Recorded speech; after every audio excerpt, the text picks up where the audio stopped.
Hello mga tang, hello mga tang. For today's video, another day, another cake na naman tayo. As you can see, nagbutang na ko diha og icing. Actually guys, nag-crumb coat ko daan o sa ako nag-final frosting.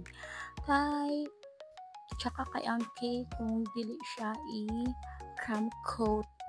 Actually, sa tanang baker, mag-crumb coat good me kay para ang final frosting gwapa, di ba? As you can see, gwapa siya. Liwat sa gabuhat. Joke lang, guys. Kidding aside, basta nag-play na pa din ha, guys.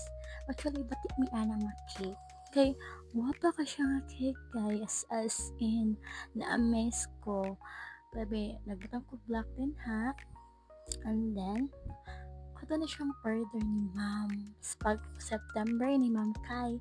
Shoutout ko ni ma'am Kai. But, nalibot ko sa to adlaw. Basta, September to siya guys. As you can see, nagpa-pana ko din sa black. Kapila ko nagbalik na guys kay gusto na ko siya i-plain. But, nice siya kung i-weave siya o design. Maunang work. Kaduha ko nang balik anak guys. Ay, gusto ko presentable siya, guwapa. As you can see, basta na-struggle ko din gamay. Just a little bit struggle.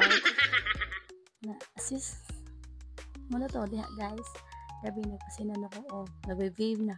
Wala ko ipakita guys, kay wala din ma-play ang video, mauna siya. As you can see, guwapa siya, diba? Thanks for watching guys.